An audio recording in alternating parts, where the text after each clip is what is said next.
TRS party ఉంది. కానీ అధికార పక్షం ప్రతిపక్షం పార్టీ ఎజెండా ఒకటే. పార్టీలు వేరే, జెండాలు వేరే, రంగు మాత్రం వేరే, గుర్తు కూడా వేరే. కార గుర్తు, చేయి గుర్తు, గుర్తు రెండు చాలా తేడా కనిపిస్తుంది మీకు. జెండాల కలర్ వేరే, పార్టీ పేర్లు వేరే, ఎజెండా ఒకటే. సాక్ష్యం కావాలన్నా రంగాచరివే సాక్ష్యం, సాక్ష్యం కావాలంటే రంగాచరివే సాక్ష్యం. దేశంలో ఇట్లా నడుస్తుంది. కాబట్టి ప్రజాపక్షం అనేది చాలా మంది తక్కువ అయిపోయారు. మానవ హక్కుల వేదిక ఇట్లా జిల్లా మహాసభలు ఉన్నాయి. మరి మీ ఎజెండా ఏంది అడిగినా నేను బాధ రాదు. మీ ఎజెండా ఏముంది మరి? అవును, ఏదైనా ఉద్యోగస్తుల కోసం ఉద్యోగుల ఎజెండా మాట్లాడుతున్నాయి. మీ ఎజెండా గురించి మాట్లాడితే రాను. ప్రజా ఎజెండా ఏదైనా ఉంటే డిస్కస్ చేస్తే ఎజెండా నాకు చెప్పుడు. ఓకే, వస్తాం. ఇది నా పరిచయం చేసుకుంటాను. నా పేరు దాసరావు నాయకు. నేను 12 సంవత్సరాలు వీరన్న విప్లవ పార్టీ పుట్టేపులో పనిచేసిన. వీరన్న పార్టీలో నేను చర్చల ప్రతినిధిగా ఉన్నా. ఆ తర్వాత 2004లో 10 ఏళ్ళు కాంగ్రెస్ పార్టీలో ఉన్నా. 12 ఏళ్ళు విప్లవ పార్టీలో ఫుల్ టైమ్గా పనిచేసిన. ఆ తర్వాత 10 ఏళ్ళు కాంగ్రెస్ పార్టీలో నేను రేవంత్ రెడ్డి మా పక్క ఊరే ఇద్దరు జెడ్పీటీసీ గెలిచినాం. ఆయన ₹1 కోటి పెట్టిండు, 150 ఓట్ల మేడగా గెలిచిండు. నేను 4 లక్షల వాళ్ళు ఇస్తే నేను 2000 మేడగా గెలిచిన. ఆ తర్వాత మా భార్య నాకు హెడ్ క్వార్టర్కు సరిపోతుంది. నాకు పిక్చర్ల అసెంబ్లీ. కానీ ఈ ప్రాంతం అంతా నాకు తెలుసు. నేను 12 సంవత్సరాలు ఇక్కడ ఉద్యమాలు పనిచేసిన, నాకు కొద్దిగా పరిచయం. ఇక నేను ఇప్పుడు దాదాపు 2014-13 నుంచి నేను బాంబ్ పనిచేస్తున్నాను. పూలే అంబేద్కర్ సేవాలాల్ మహానీయుల ఆలోచన వెలుగులో దాదాపుగా 12 సంవత్సరాలు అయితే నేను అన్ని కాంగ్రెస్ దిగ్గేసి వదిలేసి ఓన్లీ బహుజన ఆలోచనతో పూలే అంబేద్కర్ ఐడియాలజీతో పనిచేస్తున్నాను. 11 సంవత్సరాల నుంచి చేస్తున్నాను. ఇది నా ప్రస్తావన. నేను జడ్పీటీసీగా పనిచేసిన, ఆ భార్య సర్పంచ్గా పనిచేసింది. 30 ఏళ్ళ నుంచి ప్రజా ఉద్యమాల్లో ఉన్నా, విప్లవ ఉద్యమాల్లో పనిచేసిన, ఇప్పుడు బహుజన ఉద్యమాల్లో ఉన్నా. వీళ్ళ సంగతి అంతా నాకు అర్థమైంది. అయితే నేను కూడా ఈ భూమి గురించి మాట్లాడినాక నాకు SC/ST వర్గీకరణ గురించి మాట్లాడతా. నేను కూడా ఒక బాధితుండే. హైదరాబాద్ చుట్టూ రీజనల్ రింగ్ రోడ్ వేస్తారు కదా, నాది 2 ఎకరాలు పోతుంది. బెంగళూరు హైవే మీద హైవే ప్లేస్ నా ల్యాండ్ ఉంటుంది. నా ల్యాండ్లో చిన్న డబ్బా, ఒక సిమెంట్ ఇటుకల కార్ఖానా ఉంది, చిన్న ఏంటది పంచాయత్ షాప్ ఉంది, తర్వాత ఒక డాబా ఉంది. ₹1,00,000 కిరాయిస్తున్నారు. 2 ఎకరాలు. అక్కడ గజం 32,000 గజం ఉంది. ఇప్పుడు 2 ఏళ్ల కింద 3 ఏళ్ల కింద 32,000 గజం ఉంది. ఇప్పుడు 50,000 గజం ఉంది. నా 10,000 గజాలు, 2 ఎకరాలు అంటే 10,000 గజాలు, నాది 50 కోట్ల భూమి పోతుంది. 50 కోట్లు. మేము అప్పుడు కొన్నప్పుడు లేదా అప్పుడు చూసినప్పుడు అక్కడ పుట్టడం పెరగడం ఆ భూమి మాకు వచ్చింది. ఇప్పుడు దాని విలువ 50 కోట్ల రూపాయలు. కానీ గవర్నమెంట్ ఇచ్చేది ఎంత? దాని గవర్నమెంట్ మార్కెట్ వాల్యూ అంటే రిజిస్ట్రేషన్ వాల్యూ 20 లక్షలు మాత్రమే. 25కు 2 ఎక్కువ అంటే 70 లక్షలు ఇస్తుంది. 2 ఎకరాలకు 75 3 కోట్లు వస్తుంది. కానీ నేను ప్రైవేట్ అమ్ముకుంటే నాకు 50 కోట్లు వస్తాయి. ప్రైవేట్ అమ్ముకుంటే 50 కోట్లు వస్తుంది. ఇది అయితే వేరే ఎకరాలు గుర్తు చేసుకుంటారు.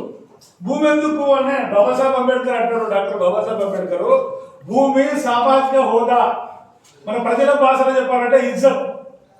పిల్లలు ఇవ్వాలన్నా, పిల్లలు చేసుకోవాలన్నా సంబంధాలు పెట్టుకోవాలి. భూమి ఎంత ఉంది?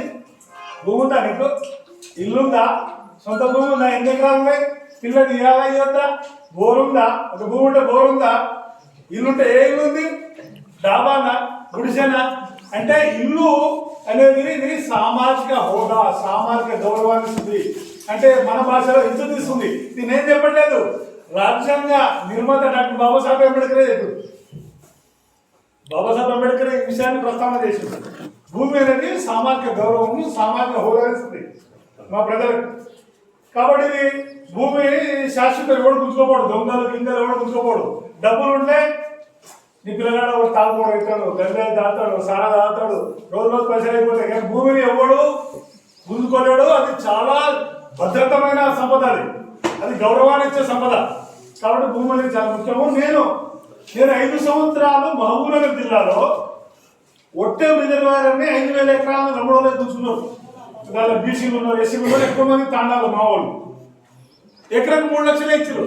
అప్పుడు కేసీఆర్ ప్రభుత్వం ఉండే మేము 5 సంవత్సరాలు రోజు ధర్నా చేసాం. 5,000 మంది 10,000 మంది ధర్నా రాష్ట్ర చేసి రాష్ట్రం వచ్చింది. భూమి ఇవ్వాలి, ఇల్లు ఇవ్వాలి అన్నాం మేము. ఎకరా 3 లక్షలు ఇచ్చారు. అక్కడ మార్కెట్ అప్పుడు 20 లక్షలు ఉండే ఎకరా మార్కెట్. కానీ ఒకసారి గొప్ప మాట అన్నారు డాక్టర్ తిరుపతి గారు ఒక మాట, ఎస్సీ ఎస్టీలకు భూమి ఇవ్వాలి. భూమికి ఇక్కడ 2 ఎకరాలు తీసుకుంటే ఇంకో దగ్గర 2 ఎకరాలు భూమి ఇవ్వాలి. ఇక్కడ ఇల్లు తీసుకుంటే ఇంకో దగ్గర ఇల్లు కట్టియాలి. లేదా పనికిరాని భూమి ఉంటే, ప్రభుత్వ భూమి ఉంటే అక్కడ రిజర్వ్ పెట్టాలి. కానీ నా 10 ఏళ్ల అనుభవంలో నేను అనేక ఉద్యమాల్లో పాల్గొన్నా. మా మహబూబ్నగర్లో 5,000 ఎకరాలు చూసుకుంటే 5 సంవత్సరాల ఉద్యమాల్లో పాల్గొన్నా. మల్లన్న సాగర్ ఉద్యమంలో పాల్గొన్నా. నేను మొన్న మా కొడంగల్ మాకు దగ్గరే 50 కిలోమీటర్ల తేడా. మా ఎలక్ట్రిక్ సంఘం ఉంది అక్కడ. ఒక 4 సార్లు పోయినా రంగచలం, నేను మా మేడము ఫైన్ సార్ మూలాగా అందరం పోయినా. అక్కడ తండ పోయి మీటింగ్ పెట్టాము. మీరు ధర్నా ఆందోళన ఏది దాడి చేయకుండా అని చెప్పినాం మేము. ఆపోజిట్ వాడు దాడి చేసి ఉద్యమాన్ని అణచేయాలని చూస్తాడు, ఏదో పేరు పెట్టి. చాలా జాగ్రత్త వహించా ఉన్నాం. ఆ లగాచేతలో తండాలు రోడ్డు పంట తండని 5 తండాలు ఉంటాయి, 4 ఊళ్ళు ఉంటాయి. అక్కడ రేట్ ఏముంది? 40 లక్షల నుంచి 1 కోటి వరకు ఉంది. ఇక్కడ రోడ్డు అంటే రోడ్డుకి ఒక రేట్ ఉంది, 1 కోటి రూపాయలు. రోడ్డు కొద్దిగా దూరం 50 ఉంది, రోడ్డు ఏది 40 ఉంది. కానీ రేవంత్ రెడ్డి ఏమంటుడు? ఎకరకు 6 లక్షలు ఇస్తున్నాడు. ప్రైవేట్ మార్కెట్ 50 నుంచి 1 కోటి ఉంది. రేవంత్ రెడ్డి ఏమంటాడు? ఎకరకు 6 లక్షలు ఇస్తాడు. మళ్ళా లోన్ చేస్తే ఎకరకు 10 లక్షలు ఇస్తాడు. ఎకరకు 50 లక్షలు ఉంది. లేదా మార్కెట్ రేట్ 50, 1 కోటో 70 కట్టాలి. లేదా భూమి ఇవ్వాలి, ఇల్లు ఇవ్వాలి. ఇది చేయట్లేదు, బలవంతంగా గుంజేసుకుంటుండు. నేను గతంలో మహాబాద్ ఉంది, మెడికల్ కాలేజ్ వచ్చింది. నమ్మడోలో 200 ఎకరాలు చూస్తుంటే మొత్తం అప్పుడు శంకర్ నాయక్ ఎమ్మెల్యే ఉన్నప్పుడు నేను వచ్చి ధర్నా చేసి అక్కడ మొత్తం గుంజేసి మెడికల్ కాలేజ్ పెట్టేసింది. అరే పక్కన గవర్నమెంట్ గుట్టలు ఉన్నాయి, వెయిట్ చేసుకో. లమ్మడోల భూమే కావాలా? ఆదివాసుల భూములే కావాలా? బీసీ ఎస్టీల భూములే కావాలా? ఈ పోడు భూములు, లావడి భూములు ఎవరికి ఉంటాయి? ఎస్సీ ఎస్టీ బీసీలకి ఉంటాయి.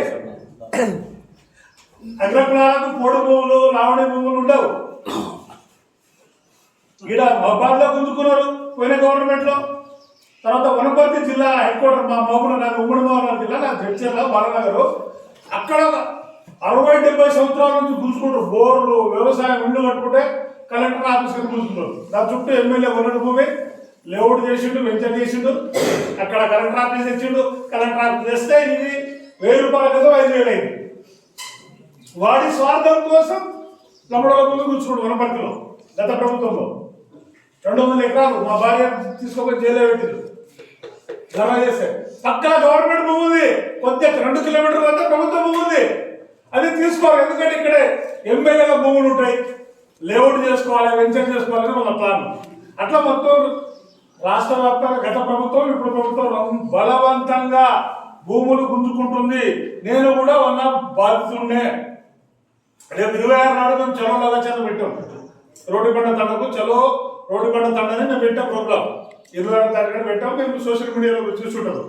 అట్లనే ఇక్కడ కూడా ఒకటి గుర్తుపెట్టుకోండి, రాజ్యాంగంలో 395 ఆర్టికల్ ఉంటే భారత రాజ్యాంగంలో ట్రైబల్ ఎస్టీలకు, గిరిజనులకు కూడా ఒక రాజ్యాంగం ఉంది. రాజ్యాంగం పేరు 5వ షెడ్యూల్ 6వ షెడ్యూల్. బాబాసాహెబ్ అంబేద్కర్ ఎంత తెలుగున్నాడంటే గిరిజనులకు కూడా ఒక రాజ్యాంగం ఇచ్చేసాడు. ఆ రాజ్యాంగం పేరు 5వ షెడ్యూల్ 6వ షెడ్యూల్. ఇది మన 5వ షెడ్యూల్ ప్రాంతం. 5వ షెడ్యూల్లో ఉన్న భూమి కానీ ఊర్లు కానీ ఖాళీ చేసే అధికారం ముఖ్యమంత్రికి, ఎమ్మెల్యేలకు, ప్రధానమంత్రికి లేదు. ఆ గ్రామ సభ పెట్టి ఆ గ్రామ ప్రజల ఆమోదం పొందాలి. అందువరకు అన్న అడిగినాను, అది ఏజెన్సీ ఏదో గ్రామం ఉంది, 5వ షెడ్యూల్ ఏదో గ్రామం ఉంది అంటే ఏదో కొండాపూర్ మెడికల్ ఉందంట 5వ షెడ్యూల్లో. 5వ షెడ్యూల్లో ముఖ్యమంత్రికి గుంజుకునే హక్కు లేదు, ఎమ్మెల్యేలకు గుంజుకునే హక్కు లేదు, ప్రధానమంత్రికి కూడా లేదు. ఆ 2 గ్రామాల్లో ఆ గ్రామ సభ తీర్మానం చేసి ఇస్తేనే తీసుకోవాలి, లేకపోతే తీసుకోవద్దు. ఇది 5వ షెడ్యూల్ అనే రాజ్యాంగం చెప్తుంది. ఇది ఆదివాసీ రాజ్యాంగం. ఇది ఆదివాసీ రాజ్యాంగం. భారత రాజ్యాంగంలో ఒక ప్రత్యేక రాజ్యాంగం ఇచ్చిండు బాబాసాహెబ్ అంబేద్కర్. అంటే ఏంది, అక్కడ ఆ 2 గ్రామాల్లో భూములకు, ఊరుకు, సంపదకు యజమానులు ఎవరు? లమ్ముడోళ్ళు లేదా కోయోళ్ళు, అంటే ఆదివాసులే. దేని చెప్పట్లేదు, ఇది రాజ్యాంగంలో 5వ షెడ్యూల్ రాజ్యాంగం చెప్తుంది. ఇది గిరిజనులకు ఒక రక్షణ కవచం. అంటే ఏజెన్సీ ప్రాంతంలో భూములకు, అడవులకు, నీళ్లకు ఓనర్లు, పట్టేదారులు ఆదివాసులే, గిరిజనులే అనేది భారత రాజ్యాంగం చెప్తుంది. ఇది ఈ భారత రాజ్యాంగాన్ని లేదా 5వ షెడ్యూల్ రాజ్యాంగాన్ని పక్కకు పెట్టి బలవంతంగా ముందుకుంటున్నారు. మరి రాజ్యాంగాన్ని అమలు చేయట్లేదు ఎందుకు? రాజ్యాంగం మన ఫేవర్లో ఉంది, మనకు అనుకూలం ఉంది. కానీ రాజ్యాంగాన్ని మనోళ్ళ చేతిలో లేదు, పెట్టుబడిదారుల చేతిలో, అగ్రవర్ణాల చేతిలో రాజ్యాంగం బంధించబడ్డది. 5వ షెడ్యూల్ అనే రాజ్యాంగం మనకు అనుకూలంగా ఉంది. భూమికి రక్షణ, నీ ఇల్లుకు రక్షణ, అడవికి నువ్వే యజమాని, ఆ నీళ్లకు నీవే యజమాని, ఆ ఇల్లు తవ్వితే దానికి యజమాని నీవే. నీ పర్మిషన్ లేకుండా, నీ అనుమతి లేకుండా అక్కడ ఉంగరం భూమి తీసుకోవడానికి హక్కు లేదు, కిలో ఇనుము తీసుకోవడానికి హక్కు లేదు, ఒక్క పావు కేజీ ఎర్రమట్టి తీసుకోవడానికి కూడా హక్కు లేదు. రాజ్యాంగం మనకు ఎవరిలో ఉంది, అనుకూలంగా ఉంది. కానీ రాజ్యాంగాన్ని అగ్రకుల పెట్టుబడిదారులు వాళ్ళ చేతుల్లో పెట్టుకున్నారు, బందీ పెట్టుకున్నారు. ఎట్లా? మీరు ఓటేసిరు, మనమందరం ఓటేసినాం కాబట్టి రాజ్యాంగం వాళ్ళ చేతిలో ఉంది. రాజ్యాంగాన్ని వాళ్ళు అమలు చేయట్లేదు, చట్టాలని వాళ్ళు అమలు చేయట్లేదు. సార్ చెప్పాడుగా 2013 చట్టం ప్రకారం ప్రజల అభిప్రాయం తీసుకోవాలి. చట్టం ఉంది కానీ అమలు చేయట్లేదు. భారత రాజ్యాంగం మనకు అనుకూలంగా ఉంది కానీ అమలు చేయట్లేదు. కాబట్టి దేశవ్యాప్తంగా భూములు గుంజుకుంటున్నారు. మేము అప్పుడు మాబాతో సభ పెట్టాము, బయ్యారం ఒప్పుకోవద్దు, ఇది మా హక్కు. దాదాపు 5 లక్షల హెక్టార్ల ఇనుప ఖనిజం ఉంది. బయ్యారం నుంచి పాకాల కొత్తగూడెం వరకు 5 లక్షల హెక్టారు. ఒక హెక్టార్ అంటే 2.5 ఎకరాలు. 20 లక్షల ఎకరాల్లో 100 సంవత్సరాలు కూర్చొని తింటే కూడా ఉడవదంత సంపద, అంత సంపద ఉంది. అయితే నాకు అనుమానం ఏంటంటే ఆ 20 లక్షల ఎకరాల్లో ఇనుములు దొంగలించడానికి నీళ్లు కూడా అవసరం, రంగాయ చెరువు కూడా అవసరమేమో. కంపెనీ నడవాలంటే నీళ్లు కావాలి కదా. ఆదివాసులను ఎంత లభిస్తారంటే ఇక్కడ ఫ్యాక్టరీ పెడతాం, మీ ఆదివాసీ పిల్లలకు ఉద్యోగాలు ఇస్తాం. మా జడ్చర్ల అసెంబ్లీ మహబూబాబాద్ జిల్లా 2000 ఎకరాలు పోలేపల్లి సెంచి పెట్టిరు. అక్కడ జీతం ఎంత పుడితే 6200, 6800 జీతాలు. మొత్తం భూములకు పొల్యూషన్ నీళ్లు, నా పొలంలో అంతా పొల్యూషన్ నీళ్లు, బోర్ల నీళ్ళలో ఆవులు తెచ్చిపోతాయి, పశువులు తెచ్చిపోతాయి, మనుషులు బతకరు. పొగ కాలుష్యము, కింద నీళ్ల కాలుష్యము, జంతువులు ప్రమాదం, మనుషులు ప్రమాదము.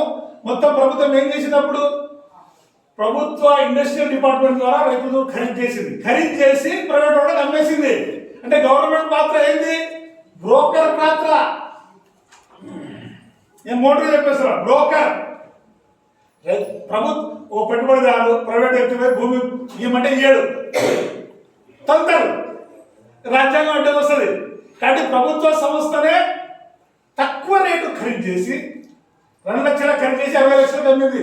గెడ్చల్లో, పోలేపల్లిలో, సెంచులో ఫార్మా 2 లక్షలకు ఎకరా ఖరీదు చేసింది రైతుల దగ్గర ప్రభుత్వము. పెట్టుబడిదారులకు ఎంత అమ్మింది? 60 లక్షలకు ఎకరా అమ్మింది. అంటే బ్రోకర్ అంటారా? అది నేను సాక్ష్యం చెప్తున్నా. ప్రభుత్వం బ్రోకర్ పాత్ర వహిస్తుంది, ప్రజల దగ్గర భూములు లేకుండా కుట్ర చేస్తుంది. కాబట్టి భూముల్ని రక్షించుకోవాలి. ఇది రెండవది, ఢిల్లీ చుట్టూ కూడా 20 లక్షల మంది ధర్నా చేసి కదా, 20 లక్షల మంది, దాదాపు 700 మంది చచ్చిపోయింది సిక్కులు. పంజాబ్, హర్యానా, నోయిడా ప్రాంతంలో ప్రభుత్వం దిగిరాలేదు. నల్ల చట్టం క్యాన్సిల్ చేసింది. వాళ్ళు ఏం కోరుకున్నారు? ఎంఎస్పీ చట్టం కావాలి, గిట్టుబాటు ధర చట్టం కావాలి పార్లమెంట్లో. ఇప్పుడు నేను పండించిన వీడు పండిస్తుడు, సెల్ ఫోను, బాటలు, వాడే ధర డిసైడ్ చేస్తుండు. ఈ కంపెనీలోనే ధర డిసైడ్ చేస్తుండు. వాడు ఎంఆర్పీ రేటు కొనాలి. మరి రైతులు పండించిన పంటకు రైతు ధర డిసైడ్ చేస్తుందా? లేదు. రైతే ధర డిసైడ్ చేసేటట్టు, రైతే ధర నిర్ణయం చేసేటట్టు చట్టం పార్లమెంట్లో రావాలంతా. ఇది అమెరికా, యూరోప్ లో ఉంది. అందుకొరకే రైతుల దగ్గర బెంజ్ కార్ ఉంటుంది. అక్కడ రైతులు కోటీశ్వరులు, అక్కడ యూరోప్ లో. రైతు ప్రతి మొక్కకు నీళ్ళు ఇచ్చే బాధ్యత ప్రభుత్వం అక్కడ. ఒకవేళ మొక్క ఎండిపోతే ప్రభుత్వం మీద కేసు పెట్టాలి రైతు. మరి ఎట్లా ధర ఎట్లా చేస్తారంటే గ్రామ సంఘాలు, రైతు సంఘాలు, విలేజ్ మండల జిల్లా రైతు సంఘాలు ఉంటాయి. ఆ రైతు సంఘాలు కూర్చొని ధర డిసైడ్ చేస్తారు. పంట ఏకముందే నోటీసు, గ్రామంలో నోటీసులో ప్రభుత్వం పెట్టాలి. ఏమని ఈసారి కందులకు ఈ రేటు కొంటాం మేము, పంట ఇతర లేకుందే గ్రామ పంచాయతీ బోర్డు పెట్టాలి నోటీస్. ఇది అమెరికాలో, జపాన్లో, ఇంగ్లాండ్లో జరిగే ప్రక్రియ. ఇది నోటీస్ పెట్టి ఈసారి మక్క మేము 10,000 కొంటాం, పత్తి 20,000 కొంటాం. తర్వాత ఏంటి ప్రభుత్వం ఆ గ్రామ రైతు సంఘాలతో సంప్రదింపులు చేయాలి. చేసి రైతుల అభిప్రాయంతో ధర డిసైడ్ చేయాలి. అప్పుడు భూములు అమ్ముతారా? కోటీశ్వరులు అవుతారు కదా. ఇప్పుడు బిడ్డ పెళ్లికైతే భూమి అమ్మాలి, కొడుకు చదివారంటే భూమి అమ్మాలి, పెట్టిన పెట్టుబడి వెళ్ళాక భూములు అమ్మాలి. ఒకవేళ గిట్టుబాటు ధర చట్టం వస్తే ప్రభుత్వాలు భూములు అమ్మరు. కానీ ఒక బాబాసాహెబ్ అంబేద్కర్ గురువు మహాత్మా జ్యోతిరావు ఫులే ఒక మాట అంటాడు. ఏమంటాడు గుర్తా? భూములు కోల్పోవడానికి, అప్పుల పాల్గొనడానికి, అమ్మడానికి కారణం బ్రాహ్మణులు అంటాడు. రైతులు భూములు అమ్ముకోవడానికి, భూములు కోల్పోవడానికి కారణం బ్రాహ్మణులు అంట. ఎవరిదని మాట? బాబాసాహెబ్ అంబేద్కర్ గురువు మహాత్మా జ్యోతిరావు ఫులే అన్నాడు. నేనన్నా బ్రాహ్మణులకు భూములకు ఏం సంబంధం నేను పరిచయం. గులాంగిరి బుక్లో రాసిడు మహాత్మా జ్యోతిరావు ఫులే. ఏం సంబంధం నేను చూస్తే బీజేపీ, కాంగ్రెస్ ఇద్దరికి స్థాపకులు బ్రాహ్మణులే, ఇప్పుడు నడిపేది బ్రాహ్మణులే, పార్లమెంట్లో చట్టం తేవట్లేదు. కాబట్టి రైతులు ఆత్మహత్యలకు, భూములు కోల్పోవడానికి కారణం. ఇది విశ్లేషణ మహాత్మా జ్యోతిరావు ఫులే. ఇది భూముల సంగతి. నెక్స్ట్ నా ఎజెండా ఏంటంటే, నాకు ఇది చాలా మహాత్మా జ్యోతిరావు ఫులే చాలా విశ్లేషణ చేసి టైం లేదు కాబట్టి చెప్పలేదు. ప్రూవ్ చేస్తా. భూములు అమ్ముకోవడానికి కారణం ఎవరో ప్రూవ్ చేస్తా. కానీ నేను నాకు ఇచ్చిన సబ్జెక్ట్ ఏంటంటే ఎస్సీ ఎస్టీలది రిజర్వేషన్ వర్గీకరణ సుప్రీంకోర్టులో తీర్పు ఇచ్చింది. ఎస్సీ ఎస్టీల రిజర్వేషన్ లంబడోళ్లకు, కోయలకు, లంబడోళ్లకు, గోండలకు పెద్ద పంచాయతీ అయింది. మీరు చూసి 15 నుంచి. తర్వాత మాలోలకు, మాదిగోళ్లకు 30 ఏళ్ళ నుంచి పెద్ద లోలి రిజర్వేషన్ అంతా మాలోలే తింటున్నారు. ఇది మాదిగలకు రావట్లేదు. ఉద్యోగాలన్నీ మాలోలే తింటున్నారు. లేదా ఎస్టీలలో ఉద్యోగాలన్నీ లంబడోలే తింటున్నారు. కోయలకు, గోండలకు రావట్లేదని పంచాయతీ నడుస్తుంది కదా. దీన్ని సుప్రీంకోర్టు తీర్పిచ్చింది. ఏమని? ఏబిసిడి అది రాజ్యాంగబద్ధంగానే రాష్ట్ర ప్రభుత్వాలు చేసుకోవచ్చు. అదే తీర్పిచ్చింది సుప్రీంకోర్టు. ఓకే, ఆహ్వానిస్తున్నాం. ఏబిసిడి కావాల్సిందే, న్యాయమే, ధర్మమే. ఎవరు ఒక ఇంట్లో 4 అన్నదమ్ములు ఉంటే ఆ ఆస్తి 4 సమానంగా పంచుకుంటారు. పెద్దోడు తింటే కిందోడు ఎప్పుడు వదిలి చేస్తుంటాడు. పెద్ద కొడుకు 2 ఎకరాలు తిన్నాడు, కింద ఇద్దరికి అద్దె తెప్పించుకో, వీళ్ళిద్దరు ఎప్పుడు వదిలి చేస్తుంటారు. కానీ సమానంగా పంచేస్తే లోనే ఉంటారు. మరి సమానంగా పంచే దగ్గర ఎవరున్నాడు? పార్లమెంట్ ఎవరున్నాడు? ఎవరిది ప్రభుత్వం? బీజేపీ. సమానంగా పంచే చట్టం ఎడ పాస్ కావాలి? పార్లమెంట్ కావాలి. ఈ చట్టాన్ని ఎందుకు తీసుకురావట్లేదు వీళ్ళు? 94లో ఏబిసిడి ఉద్యమం ప్రారంభమైంది. ఎందుకు రావట్లేదు? కోర్టు తీర్పిచ్చి మళ్ళీ పుట్టట ఎందుకు పెడుతున్నారు? దీనికి ఇంకా పెద్ద కుట్ర ఉంది. దీన్ని రిజర్వేషన్ అన్నారు, రిప్రజెంటేషన్ అంటారు ఇంగ్లీష్లో, తెలుగులో ప్రాతినిధ్యం అంటారు. రిజర్వేషన్ ఒక పెద్ద వాడుక భాష. అది ఎవరు జనాలు ఎంత ఉంటే వాళ్ళకంత వాటా. ప్రాతినిధ్యం తెలుగులో, ఇంగ్లీష్లో రిప్రజెంటేషన్. భారత రాజ్యాంగంలో ఎక్కడ రిజర్వేషన్ అనే పదం లేదు. అసలు రిజర్వేషన్ పోనీ మీకు అర్థం కావడానికి రోజు వాడుకలో ఉంది కాబట్టి రిజర్వేషన్ అనే పదాలు వాడుతున్నాను. అసలు రిజర్వేషన్ ఎందుకు వచ్చింది? ఇగో 3000 సంవత్సరాలుగా ఎస్సీ, ఎస్టీ, బీసీ, మైనార్టీ, మూలవాసులకు చదువుకునే హక్కు లేదు. ఆస్తి ఉంటే నేరం, తెల్ల బట్టలు వేసుకుంటే నేరం, చదవడానికి హక్కు లేదు. 150 ఏళ్ల వరకు కూడా చదువుకునే హక్కు లేదు. వరకు 1848 వరకు మహాత్మా జ్యోతిరావు ఫులే బయటకు వచ్చే వరకు 150 ఏళ్ల వరకు కూడా మనకు చదువుకునే హక్కు లేదు. చదువుకునే హక్కు ఓన్లీ బ్రాహ్మణులకే ఉండే. ఏ రూల్ ప్రకారం, ఏ చట్టం ప్రకారం మీరు అడగవచ్చు. ఒక రాజ్యాంగం నడిచింది. భారత రాజ్యాంగం కంటే ముందు ఒక రాజ్యాంగం, మనుధర్మ రాజ్యాంగం. దాన్ని మను అనే బ్రాహ్మణుడు రాసిండు. ఆ రాజ్యాంగం ప్రకారం మాల, మాదిగ, కోయ, గోండు, లంబాడి, సాకలి, మందరి, కుమ్మరి, మునులు కాపు, ముదిరాజు, గొల్లోలు ఎవరు చదవడానికి వీల్లేదు. ఒకవేళ రాజ్యాంగంలో ఎవరు రాసింది? పొరపాటుగా మీరు చదువుకుంటే వర్షాలు పడవు, కరువు వస్తుంది, గత్తలు వస్తుంది రాసిరావు. సాక్ష్యం ఉందా అన్నట్టు ఉంది. 150 ఏళ్ల కింద మహాత్మా జ్యోతిరావు పూలే మాకు చదువు లేక జ్ఞానం లేదు, జ్ఞానం లేక సంపద లేదు అంటాడు. చదువు లేక జ్ఞానం లేదు, జ్ఞానం లేక సంపద లేదు, కాబట్టి చదువుకునే హక్కు కావాలని మహాత్మా జ్యోతిరావు పూలే అప్పుడు పరిపాలిస్తున్న బ్రిటిష్ వాడికి ఒక దరఖాస్తు ఇస్తాడు. మీరు రంగాచార్యులు దరఖాస్తు కలెక్టర్కు. పూలే ముద్రాస్కులు ఎస్సీ ఎస్టీ బీసీలకు స్కూల్ కావాలి, చదువుకునే హక్కు కావాలని దరఖాస్తు ఇస్తాడు బ్రిటిష్ వాడికి. దరఖాస్తు ఇస్తే బాబురావుతో పెద్ద ర్యాలీ చేస్తారు పూలలో. వాళ్ళ ఇంటిని గెరా చేస్తారు. పూలే వాళ్ళ తండ్రి పేరు గోవిందరావు పూలే పోయి ఇంటి గెరా చేస్తారు. ఎవరి పాప వాళ్ళ తండ్రి గోవిందరావు పూలే చదువు రాదు, మీ కొడుకు స్కూల్ కావాలని మెమోరాండం ఇస్తున్నాడు. మీ కొడుకు ఒక స్కూల్ ఏర్పాటు చేస్తారు బ్రిటిష్ వాడు. ఈ పూల ఉన్నదా? గత్తలు వస్తుంది, రోగాలు వస్తాయి, అందరూ చచ్చిపోతారు, ఊరు మునిగిపోతుంది అని పోయి బాబురాడు పోయి ధర చేస్తారు. చేస్తే పాప చదువు రాడు గోవిందరావు పూలే, చదువు రాదు. కొడుకును కూడా పిలుస్తాడు, సావిత్రిబాయిని మహాత్మా జ్యోతిరావు పూలేని పిలిచి, ఏమరా ఏగారు వచ్చి ధర్నా చేసిరు, మనం చదువుకుంటే గత్తలు వస్తాయంట, రోగాలు వస్తాయంట, చదువు వద్దంట. పండితులే చెప్తున్నారు, బంద్ చేయండి, మమ్మల్ని ఏంటంటే బ్రిటిష్ వాళ్ళకు. పూలే అంటాడు, నేను వినను, చదువుకోవాలి సార్. డాడీ నాయన చదువుకోవాలి అంటాడు. ఇంట్లోకి నిలబడతాడు. పూలేను సావిత్రిబాయిని తండ్రి ఇంట్లోకి నిలబడతాడు.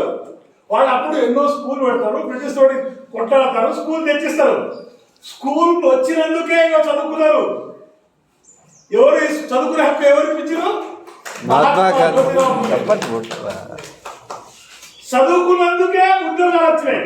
ఉద్యోగాలు చేసే హక్కు ఎవరు ఇచ్చారు? బాబాసాహెబ్ అంబేద్కర్. చదువుకునే హక్కు ఎవరు ఇచ్చారు? మహాత్మా జ్యోతిరావు పూలే. ఇది మనం చదువుకున్న తెలియదు. నాకు తెలియదు అంటాడు. మరి నేను ఆనందం చదవలేదా? ఇప్పుడు చదువుకున్న ఉద్యోగాలు వచ్చాయి, డాక్టర్లు, ఇంజనీర్లు, ఐఏఎస్ ఐపీఎస్ లేరు. మా ఊళ్ళో 5-6 మంది ఐఏఎస్ ఐపీఎస్ లేరు. మా టాలెంట్, మా ప్రతిభ. మీ డాడీ ఎందుకు చదవలేరా? చదవలేదు. అదే మీ డాడీకి చదువుకునే హక్కు లేదు విధవా. నీకు చదువుకునే హక్కు పూలే ఇప్పించిండు. చదువుకునే హక్కే లేదు మీకు, లేకపోతే మీ నాన్ననే ఇంజనీరింగ్ అయ్యేటోడు ఆడదు. ఇగో ఇది తెలిసిన వాళ్ళే పే బ్యాక్, మీ ఉద్యమం కోసం, మీ ఎజెండా కోసం మాట్లాడుతారు. ఇది తెలియని వాళ్ళు, మా ప్రతిభ అన్న వాళ్ళు వాళ్ళ కుటుంబం, వాళ్ళ పిల్లలు వాళ్ళ కోసం పనిచేస్తారు. ఇది రిజర్వేషన్ ఎట్లా వచ్చింది? రాలే. సహుమారాలు 100 ఏళ్ల కింద ఈ రిజర్వేషన్ తీసుకొస్తే బాబురావు అందరూ పోయి విడుదల చేసారు. అదే రిజర్వేషన్ లేదు, ప్రతిభ 70 అంటే సహుమారాలు అందరూ నిలిచిండు. బ్యూరోక్రసీలో ఐఏఎస్ ఐపీఎస్ బాబురావులే. ఓకే ఓకే, ఎస్సీ ఎస్టీ బీసీలకు ఉద్యోగాలు ఇస్తే నాశనం అవుతుందా? ఓకే, నేను వీళ్ళకి ఉద్యోగాలు ఇస్తున్నా, వీళ్ళకి 6 నెలలు ట్రైనింగ్ ఇవ్వాలి. మీరు ఒకవేళ ట్రైనింగ్ లో మీరు పాస్ అవ్వకుండా మిమ్మల్ని తీసేస్తా. మీరు తెలుగుతున్నాడు కదా, మీరు చాలా తెలుగుకున్నాడు కాబట్టి వీళ్ళ తెలుగుకున్నాడు చేయలేరా? ట్రైనింగ్ చేయలేరా? వీళ్ళే పోయారు ఉద్యోగాలు ఇవ్వద్దు వాళ్ళకు, ఎస్సీ ఎస్టీ బీసీ బిడిగిలు కడితే ఉద్యోగాలు చేస్తే నాశనం అవుతాయని వీళ్ళు పోయారు. కానీ సహమానం పెట్టిండు, పట్టేసాడు. బిడ్డ మీకు తెలియజేస్తున్నా నాకు, మీరు ట్రైనింగ్ చేయండి, 6 నెలల ట్రైనింగ్ కూడా మీరు తీసేస్తా. గట్లా రిజర్వేషన్ అనే సిస్టాన్ని సహమానాలు పూలే, బాబాసాహెబ్ అంబేద్కర్ తీసుకొచ్చి కొట్లాడి రిజర్వేషన్ వద్దని బ్రాహ్మణులు కావాలని పూలే, సహమానాలు, బాబాసాహెబ్ అంబేద్కర్ 3 జనరేషన్ బలైంది మన కోసము. 3 తరాలు పూలే, సహమానాలు, అంబేద్కర్ 3 తరాలు బలైనవి. 3000 సంవత్సరం మనం చదువుకునే హక్కు లేదు.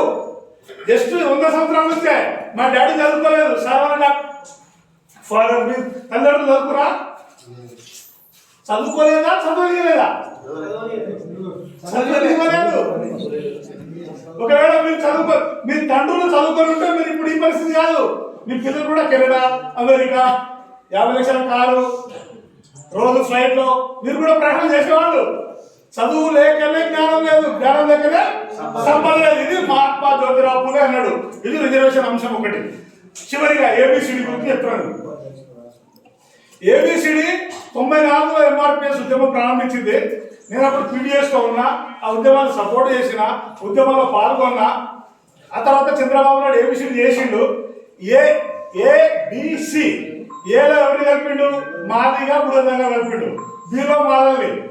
కానీ బుడద సంఘాలు మాదిగలతోటి పోటీ పడలేరు. రేపు ఎస్టీ ఉంది, ఎస్టీ ఏబిసిడి కావాల్సిందే, రాజ్యాంగబద్ధంగా ఎవరు హక్కు వాళ్ళకి కావాల్సిందే. ఎక్కువ లంబడోళ్ళు తింటున్నారు. లంబడోళ్ళు తప్ప, చట్టం తప్ప. నిచ్చెన పెట్టే కుల వ్యవస్థ మీద బాపురోడు, కింద డక్కురోడు. ఇక్కడ పంచుకుంటూ వస్తే ఇంకేం రాదు. ఈ నిచ్చెన ఇట్లా పండబెట్టినది అంబేద్కర్. రాజ్యాంగం ఇట్లా ఉంది, ఇట్లా పంచుకుంటూ వస్తున్నారు. ఇట్లా పంచుకుంటూ వస్తే వచ్చే ఎవరైనా లాస్ట్ ఏం దొరకదు, రైస్ క్రీమ్ కరిగిపోతుంది మీద. చెప్పాలి ఎగ్జాంపుల్, బ్రాహ్మణులు, రెడ్లు, కమ్మలు వెలుగున్నారు అనుకో, కండగలిగిన భూమి, ఊరు చుట్టూ భూమి, సారవంతమైన భూమి, వాణిజ్య పంటలు పట్టే భూమి 100 ఎకరాలు, 200 ఎకరాలు, 1000 ఎకరాలు లేకుంటాయి. బీసీలు 10 ఎకరాలు, 5 ఎకరాలు, 20 ఎకరాలు.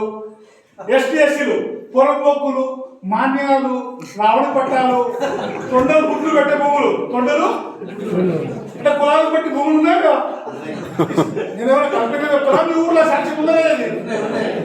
కులాన్ని బట్టి భూములు ఉన్నాయి దేశంలో. పై కులంలో పుడితే మంచి భూములు, కండగలిగిన భూములు, సారవంతమైన భూములు. కింద కులంలో పుడితే ఎస్సీల మాదిగడ్డ కలిగి 10 గుంటలు, 10 ఎకరా, 1 ఎకరా, 2 ఎకరాలు. లంబడోళ్ళకు 3 ఎకరాలు, 4 ఎకరాలు, ఆదివాసులకు 3 ఎకరాలు, 4, మా అంటే 10. అది కూడా నిన్న మొన్న చెట్టు కొట్టుకున్నారు. పొడి భూములు అంటే పట్టాలు ఉన్నాయి కదా. రేవంత్ రెడ్డి కేసీఆర్ పట్ట కాదు ఇది, మా వాళ్ళ పట్ట. అంటే కులాన్ని బట్టి దేశంలో భూములు ఉన్నాయి. మరి కులాలకు ఒక్క నిమిషం చెప్తా. 3000 సంవత్సరాల కింద దేశంలో కులాలు లేవు. క్లియర్ చెప్తున్నా. కులాన్ని ఎవరు తయారు చేసిండు? దేవుడు తయారు చేసిండా? దయ్యం తయారు చేసిండా? కులాలు ఎట్లా వచ్చినాయి? ఇప్పుడు గవర్నమెంట్ డాటా ప్రకారం, మండల్ కమిషన్ రిపోర్ట్ ప్రకారం కులాలు 6743 కులాలు ఉన్నాయి దేశంలో. బీసీలలో 3000 కులాలు, ఎస్సీలలో 1800 కులాలు, ఎస్టీలలో 800 జాతులు. తెలంగాణ, ఆంధ్రలో చూడండి, బీసీలు 133 కులాలు, ఎస్సీలు 59, ఎస్టీలు 33. దేశంలో 6000 ముక్కలు ఉన్నాయి. ఎన్ని? 6000 ముక్కలు. ఎట్లా ఈ కులాలు? 3000 సంవత్సరాల కులాలు. మన ఎవరంతా మూలవాసులు. ఆ తర్వాత బుద్ధిస్టులు, బ్రాహ్మణులు యురోసియా నుంచి వలస వచ్చి ఈ దేశంలో 6000 ముక్కలు విభజించారు. ఆదివాసులు కోయలు ఉన్నారు, లేదా లంబడోళ్ళు ఉన్నారు, ఎస్సీలు ఉన్నారు. గత 3000 సంవత్సరాల కింద అశోకుడి సామ్రాజ్యంలో మనం నగరాల్లో ఉన్నాం. ఫుల్ డబ్బు, బంగారం, విహారాలు. వీళ్ళంతా దోపిడీ చేసి అడవికి తరిమేసిరు, మనల్ని గుట్టలా తరిమేసిరు. కోయలకు లంబడోళ్ళు తరిమిరా, బ్రాహ్మణులు తరిమిరా? మాలది మాలలో మాదిగలో పంచాయతీ పోయి మాలలో పోయి పార్లమెంట్ ఆపుతున్నారు. ఏమి చెప్పి చదువుతారు? 3 గెలవట్టారు. నేను నమ్మడంలో ఉన్నాను. మాకు 500 మంది ఎంపీలు ఉన్నారు, మీరు కోయలకు ఏబిసిడి చేయొద్దు అని పార్లమెంట్ గెలవట్టాను. తెలంగాణ బిల్ పాస్ అయింది. తెలంగాణ బిల్లు ఏడైంది? 2014లో పార్లమెంట్లో పాస్ అయింది. అందరు ఎంపీలు వద్దన్న, ఆంధ్ర ఎంపీలు 43 ఎంపీలు వద్దన్న సోనియా గాంధీ తరపులు వేసింది, బిల్ పాస్ చేసింది. 42 మంది ఎంపీలు అడ్డుకున్నా పార్లమెంట్ లో సోనియా గాంధీ ఏం చేసింది? Bill pass. ఇప్పుడు ఏబిసిడి చట్టాన్ని పార్లమెంట్ లో బిల్ పాస్ చేయొచ్చు బీజేపీ, కాంగ్రెస్. మేము ఎప్పుడు అడ్డుకున్నామా? మాకు 20 మంది లంబడోళ్ళు ఎంపీలు ఉన్నారా? లేదా మాలోళ్ళు పోయి అడ్డుకుంటారా? ఇది కాదు. మాలోళ్ళు మాదిగోళ్ళు ఎప్పుడు కొట్లాడుకోవాలి, లంబడోళ్ళు కోయలు ఎప్పుడు పిట్లాడుకోవాలి. బీసీలు కూడా ముద్ర మాకు ఏలో కలపండి, చాకులో మమ్మల్ని ఎస్సీలో కలపండి. బీసీలో కూడా గొడవ. కులాలు ఎట్లున్నాడు తెలుసా? బ్రాహ్మణులు, తర్వాత రెడ్లు, కమ్మలు, వెలుపలు, బీసీలు అందరికీ జ్వరం ఉంది. బీసీలకు 80 డిగ్రీ జ్వరం ఉంది, ఎస్సీలకు 100 డిగ్రీ జ్వరం ఉంది, ఎస్టీలకు 99. అందరికీ జ్వరాలు ఉన్నాయి. అందరం బాధితులమే కుల వ్యవస్థలో. బీసీలు అనుకుంటారు సాకులకు ముదిరాకు ఇంట్లో రానియడు, మంగళాలకు యాదవ్ ఇంట్లో రానియరు. బీసీలే మా ఎస్సీలు. డక్కలి ఎస్సే, మాదిగా ఎస్సే, డక్కలిని మాదిగా ఇంట్లో రానియరు. అంటే కులాల మధ్య గోడ కట్టింది ఎవరు? 6000 ముక్కలు చేసింది ఎవరు? బ్రాహ్మణులు. నేనేం చెప్పట్లేదు. డాక్టర్ బాబాసాహెబ్ అంబేద్కర్, మహాత్మా జ్యోతిరావు ఫులే, సాహు మహారాజ్, గౌతమ బుద్ధుడు చెప్పిన సత్యం ఇది. ఈ కులాల మీద గోడ కట్టింది వాడే. కాబట్టి కులాన్ని బట్టి భూములు, కులాన్ని బట్టి ఉద్యోగాలు, కులాన్ని బట్టి చదువు. ఇప్పుడు ఏబిసిడి ఎందుకు 30 ఏళ్ళ నుంచి ఏబిసిడి ఉద్యమం నడుస్తుంది. పార్లమెంట్ లో బిల్లు పాస్ అయితే ఈ కులాల మధ్య కొట్లాడుకుంటారు, అందరూ అన్నదమ్ములు కలిసి ఉంటారు కదా. ఏబిసిడి చేసే ముందు ఏం చేయాలి? ఏ కులం జనాభా ఎంతనో లెక్కించాలి. డెమోక్రసీ ప్రజాస్వామ్యం అంటే ఏంది? యూరోప్ రాజ్యాంగంలో ఎవరు జనాభా ఏంటో అంత వాటిస్తారు. నేనేమంటే బ్రాహ్మణులు 3%, కానీ ఉద్యోగాలు 80% ఉంది కదా.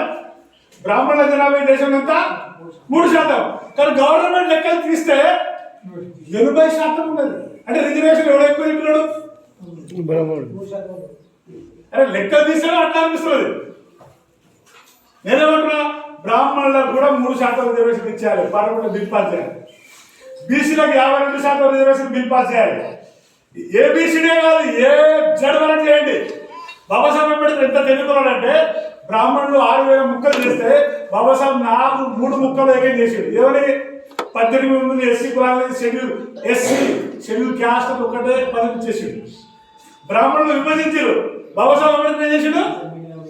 ఎస్సీ అని పేరు చేసాడు 1800 కులాలకు, ఎస్టీ అని పేరు చేసాడు బీసీలు 3000 కులాలు. బాబాసాహెబ్ అంబేద్కర్ ఏమిచ్చాడు రాజ్యాంగంలో? ఓబీసీ, అదర్ బ్యాక్వర్డ్ క్లాస్ ఒకటే పదవి ఇచ్చేసాడు. అంటే బ్రాహ్మణుడు 6000 ముక్కలు చేస్తే బాబాసాహెబ్ అంబేద్కర్ 3 పదాలతో ఐక్యం చేసిండు. 3 పదాలతో ఐక్యం చేసిండు. బాబాసాహెబ్ అంబేద్కర్ ఎంత గొప్పడంటే 1952లో బీసీలకు 52% ఉన్నారు. ఈ దేశంలో 140 కోట్ల మంది ఉంటే 70 కోట్ల మంది బీసీలు ఉన్నారు. సగం జనాభా బీసీలు ఉన్నారు. వాళ్ళ పిల్లలు డాక్టర్లు, ఇంజనీర్లు కావాలి. వాళ్ళ పిల్లలు డాక్టర్లు, ఇంజనీర్లు కావాలి. సాగుల ప్రగాడు, మంగళ ప్రగాడు, కలెక్టర్ కావాలి, ఆర్డీఓ కావాలి. వాళ్ళకి రిజర్వేషన్ కావాలని బిల్లు పెట్టిన పార్లమెంట్ లో. బిల్లు పెడితే ఇదే నెహ్రూ, ఇదే రాజేంద్ర ప్రసాద్ బ్రాహ్మణులు ఆ బిల్లును ఓడగొట్టు. కానీ ఏమంటారు బీసీలకు? ఈ బ్రాహ్మణులు మీడియా ఏమంటుంది? అంబేద్కర్ ఎస్సీలకు ఇచ్చాడు, మీ బీసీలకు ఇయ్యలేదు. అంబేద్కర్ మీద దేశం పెంచుతున్నారు ఎవరు? మీడియా. ఇప్పుడు మీరు చూడండి, 50% రిజర్వేషన్ దాటవద్దు సుప్రీంకోర్టు తీర్పిస్తుంది. చట్టాలు చేసినాక సుప్రీంకోర్టు దాన్ని అమలు చేయాలంటే. డెమోక్రసీలో, ప్రజాస్వామ్యంలో సుప్రీం పార్లమెంట్, సుప్రీంకోర్టు సుప్రీం కాదు. పార్లమెంట్ లో చట్టం అయితే అది సక్రమంగా అమలు అవుతుందా లేదా అని ఎవరైనా పోతే దాన్ని అమలు చేయమని కోరుకునేది ఉంటుంది సుప్రీంకోర్టు, హైకోర్టు. ఇప్పుడు 50% రిజర్వేషన్ దాటుతున్నారు. మీరు కరోనాలో చూసుకుంటారు, రెండంటి జాగ్రత్తగా. మొన్న 19లో కరోనా వచ్చింది. మోడీ ప్రభుత్వం ఏం చేసింది? అగ్రవర్ణాలు అంటే బ్రాహ్మణులు, మార్వాడీలు, వెలుమలకు, రెడ్లకు 10% రిజర్వేషన్ బిల్లు తీసుకొచ్చింది. ఎవడైనా అగ్రవర్ణాలు మాకు రిజర్వేషన్ కావాలని ధర్నా చేసినా, ఆందోళన చేసినా చేయలేదు. అయినా పార్లమెంట్ లో బిల్ పాస్ అయింది. ఏబిసిడి కావాలని 30 ఏళ్ళ నుంచి పోరాటం నడుస్తుంది. పార్లమెంట్ లో బిల్ ఎందుకు కావట్లేదు? ఇలాంటి జాగ్రత్త అండి. మీరంతా చదువుకున్న వాళ్ళు, విద్యావంతులు. ఏబిసిడి చేయాలని, ఎస్సీ ఎస్టీలను వర్గీకరించాలి, ఎవరి జనాభాలో ఎంత వాళ్ళకి వాడేయాలని 30 ఏళ్ళ పోరాటం నడుస్తుంది. కానీ అగ్రవర్ణాలకు ఎవడు పోరాటం చేయలేదు, ఎవడు ధర్మ చేయలేదు. 10% రిజర్వేషన్ బిల్లు పాస్ అయింది. అంటే మీకు ఏమర్థం కావాలి? ఇప్పుడు 100% రిజర్వేషన్ అమలు చేయాలి రాజ్యాంగంలో. బాబాసాహెబ్ అంబేద్కర్ ఎవరు జనాభా ఉంటుందో వాళ్ళకంతా వాటియాలి.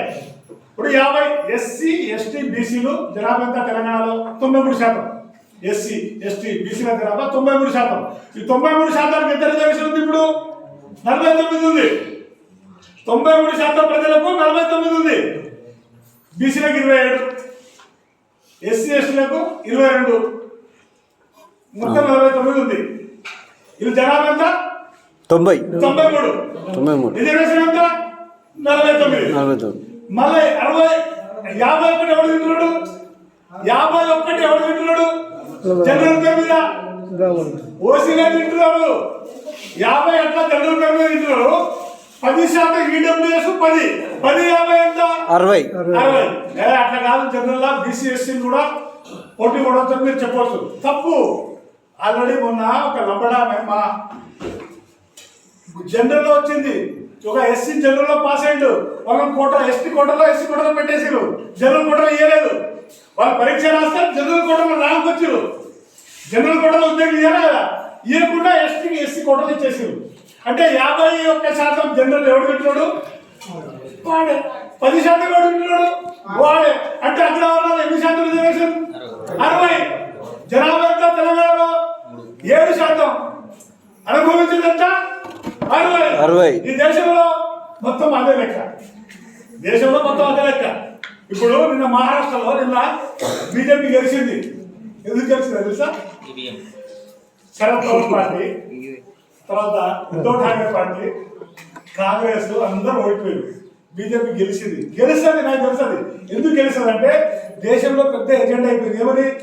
కులాల లెక్కించండి. లెక్క వస్తే ఎవరెంత దొంగకొట్టినో లెక్క వెళ్ళిపోతారు.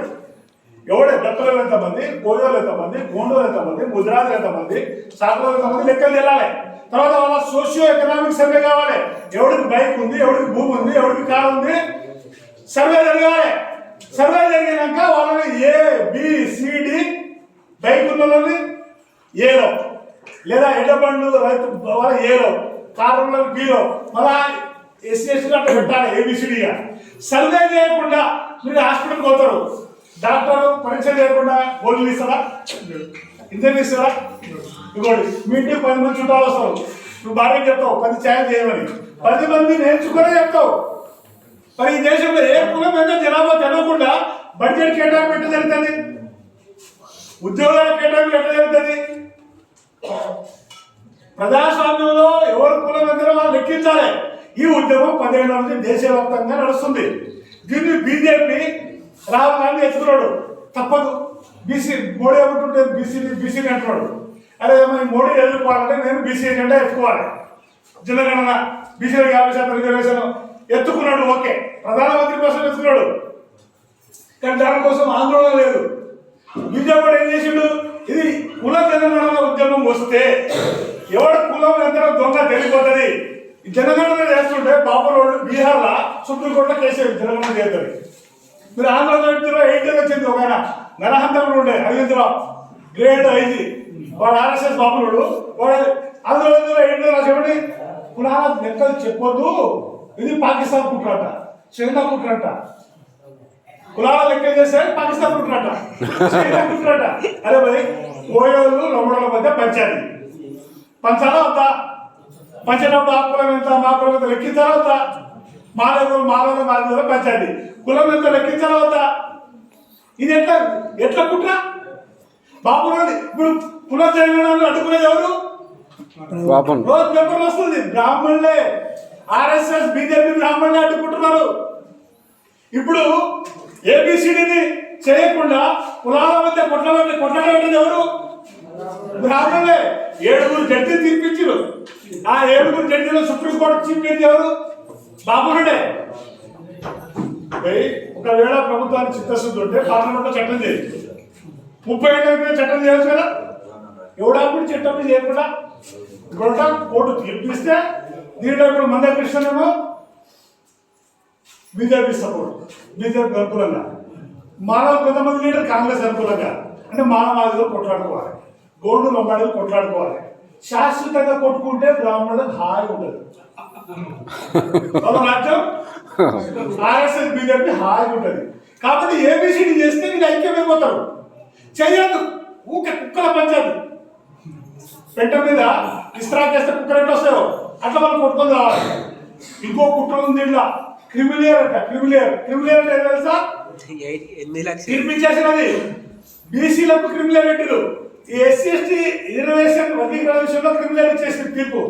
రేపు వర్గీకరణ మీద క్రిమిలియర్ అమలు చేయమంటాడు, చేయకుంటే ఎవడో కోర్టుపోతాడు, క్రిమిలియర్ వచ్చేస్తుంది. క్రిమిలియర్ అంటే ఎందుకుంటా మన గొంతు మాట్లాడే బాధలు రాదు. లేకపోతే తిరుగుతాయి సార్, ఉపయోగం వీళ్ళు ఉద్యోగస్తులు ఉంటే వీళ్ళకి రిజర్వేషన్ ఉండదు. వీళ్ళకి అంటే కొట్టేస్తారు. ఇట్లా చదువు రాని వాడు, చదువు వచ్చినవాడు ఇట్లా కొట్టేస్తారు. అంతకుముందే కులాలు ఇట్లా కొట్టారు కదా, ఇప్పుడు ఇట్లా కొట్టేస్తారు. కులాలు ఇట్లా కొట్టే కులాలు పెట్టారు కదా, ఇప్పుడు ఇట్లా కొట్టేస్తారు. ఇట్లా చదువు రాని ఉద్యోగస్తులకి రిజర్వేషన్ ఉండదు. వాళ్ళ పిల్లలకు ఇవాళ మన గురించి మాట్లాడతారా? ప్రైవేటైజేషన్, గ్లోబలైజేషన్ అయిపోయింది, రిజర్వేషన్ క్యూర్ అయిపోయింది, మొత్తం ప్రైవేటే. ఈ ప్రైవేట్ వ్యతిరేకంగా రిజర్వేషన్ అమలు చేయమని, రాజ్యాంగం అమలు చేయమని ఎవరు మాట్లాడుతున్నారు? ఇగో చదువుకున్న ఒక డాక్టరు ఒక రాజు ఉద్యోగి మాట్లాడుతున్నాడు. వీళ్ళకి రిజర్వేషన్ లేకుండా క్రిమిలియర్ తీసుకొస్తారు. క్రిమిలియర్ వచ్చినట్టు ఏమైతుంది? చదువు రాని తప్ప ఎవరు మాట్లాడుతూ ఉంటాడు. అసలు క్రిమిలియర్ రాజ్యాంగం ఒప్పుకోదు. భారత రాజ్యాంగం ఏమంటుంది? 2 రోగాలు ఉన్న వాళ్ళకే రిజర్వేషన్ ఇవ్వాలంటాడు. ఏంటా 2 రోగాలు? విద్యా వెనుకబడతనం, కుల అణచివేత. Educational backward, socially backward. కులాలతోటి 3000 సంవత్సరాలుగా కులం పేరు మీద అణచివేత గురైన వాళ్లకు, 3000 సంవత్సరాలకు విద్య లేని వాళ్లకు రిజర్వేషన్ ఇవ్వట్లేదు రాజ్యాంగం. ఆర్థిక ప్రాతిపాదికన రిజర్వేషన్ ఇవ్వట్లేదు. కానీ కమ్యూనిస్టులు అంటారు, ఏమంటారు? మరి పేదోడు ఉండడు కావాలి కదా, ఆర్థిక ప్రాతిపాదికన ఉండాలి కదా, మీరు తప్పంటారు నన్ను. నేనేమంటున్నా? అవును మరి, ఆర్థిక ప్రాతిపదిక ఎప్పుడు ఉండాలి? అగ్రవర్ణాలకు వాళ్ళ జనాభా నమోదు ప్రకారం ఇచ్చినాక ఆర్థిక ప్రాతిపదిక చేయండి. మా జనాభా ఇచ్చినాక మాంగే, వాళ్ళకి చేసినాక మాంగేయండి. అర్థమైందా? Point, law point. అగ్రవర్ణాలకు మాత్రం క్రిమినల్ ఉండదు. వాళ్ళలో ఫస్ట్ ఆర్థిక ప్రాతిపదిక పంచండి. వాళ్ళ కూడా ఫస్ట్ బ్రాహ్మణులకు 3% ఇచ్చేయండి. తర్వాత తెల్లకాడు ఎర్రకాడు పంచండి. అప్పుడు మా దగ్గర రండి బీసీలలో ఎస్సీలలో. వాళ్ళ దాంట్లో మాత్రం లేదు. అందువరకే మిత్రులారా, రిజర్వేషన్లను అంతం చేసే కుట్ర నడుస్తున్నది. క్రిమిలియర్ అని తీర్పు వచ్చింది కదా. మందకృష్ణ ఏమంటుంది చెప్పు? క్రిమిలియర్ ఉండాలనుకుంటున్నారు. అది ఎవరి ఏజెండా? ఏబిసిడి ఉండాలనేది న్యాయమైందే, రాజ్యాంగ స్ఫూర్తి అది, ఓకే. కానీ అలా క్రిమిలియర్ అనేది తీర్పిచ్చింది బ్రాహ్మణుడు. మందకృష్ణ ఏమంటుడు? క్రిమిలియర్ ఉండాలంటుడు. క్రిమిలియర్ అనే ఏజెండా ఎవరిది? BJP, RSS the, Congress the. అంటే ఇలా ఉద్యోగ పిల్లలకు రిజర్వేషన్ ఉండదు. వీళ్ళగా మాట్లాడరు మనతో, మన భాష మన ఎజెండా మాట్లాడరు. కథ మీరు మనం డిబేట్. ఇది వాళ్ళ కుట్ర. మందకృష్ణ ఇది క్రిమినల్ వ్యతిరేకించాలా, సపోర్ట్ చేయాలా? కానీ ఇప్పుడు ఏం చేస్తాడు అంటే, మందకృష్ణ రూపంలో ఆర్ఎస్ఎస్ మోహన్ భగవత్ చీప్ అనే బాపురాడు మాట్లాడిస్తున్నాడు. దమ్ముంటే నా మీద విమర్శ చేయండి. నేను ఎంబీబీఎస్ పాల్గొన్నా, ఎవరికి భయపడదు. నా గొంతులో నా మాటలో అవుతుంది. ఇప్పుడు కోయలు వెనుకబడ్డది వాస్తవమే, ఏబిసిడి చేయాల్సిందే,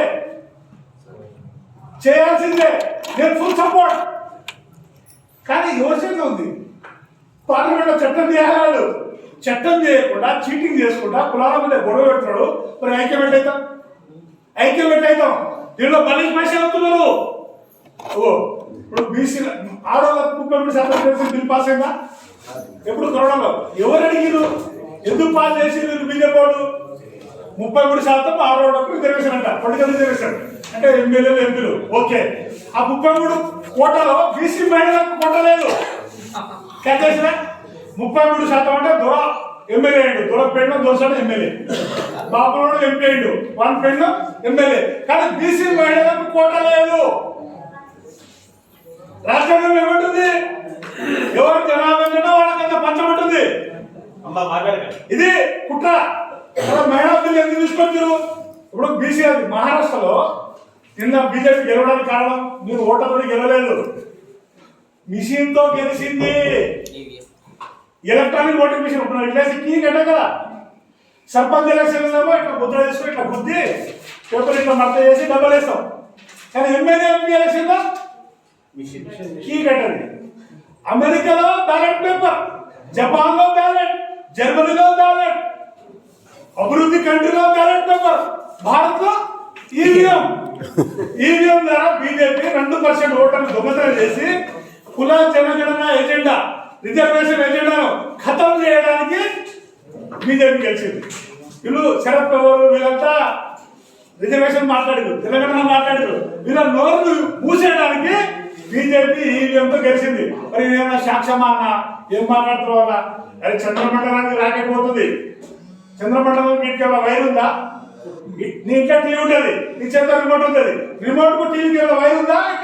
ఏ బటన్ వస్తే ఓట్లు కూడా అంతే. నువ్వు కుక్క చేసినా అది గాలికి పోతుంది. నేను ఇక్కడ ఫోన్ చేసిన, ఇక్కడికి వెళ్ళి మేము ఉపేంద్రకి ఫోన్ చేసిన, నా ఫోను ఇక్కడ సెటిలైట్ పోతుంది, సెటిలైట్ నుంచి ఆడపోతుంది. నేను ఇక్కడ ఓటేసిన కుక్కకు శాటిలైట్ నుంచి గాడిలో పోతుంది. టెక్నాలజీ అంతే కదా. ఎలాంటి మార్క్స్ పెరిగినాడు అమెరికాలో, మొత్తం ప్రపంచం టెక్నాలజీ వాడిని మించినోడు ఎవరు లేడు. వాడు ఏమని ఇంటర్వ్యూ ఇచ్చిండు? ఈవీఎం ద్వారా ఓట్ల దొంగతనం చేయొచ్చు భారత్లో, బీజేపీ చేసింది అని ఇచ్చిండు. బీజేపీ మొత్తుకున్నాడు, మా ఇండియాలో మా గవర్నమెంట్ ఎట్లా జోక్యం చేసుకుంటా ఉంటే వాడని చెప్పి కూడా అది బంద్ చేస్తారు కొడక. బంద్ చేస్తారు ధరించుడు బంద్ చేసి పడేసాడు బంద్ చేస్తా స్పేస్ బంద్ చేసేస్తాడు అంటే బీజేపీ గెలిచేది మరి బీజేపీ ఓట్ల దొంగతనం తోటి గెలుస్తుంది మిషన్ తోటి మరి కాంగ్రెస్ ఎందుకు నోరు ఇప్పట్లేదు ప్రతిపక్షం కదా 54 మంది ఎంపీలు పార్లమెంట్ బైకాట్ చేయాలి కదా వాకౌట్ చేయాలి కదా ఎందుకు మాట్లాడలేదు పేపర్ స్టేట్మెంట్ వేస్తారు కానీ ఒకసారి భారత్ బంద్ చేయాలి పార్లమెంట్ బంద్ చేయాలి బంద్ చేస్తే కాంగ్రెస్ వాళ్ళది ఆర్ఎస్ఎస్ బీజేపీ ఆర్ఎస్ఎస్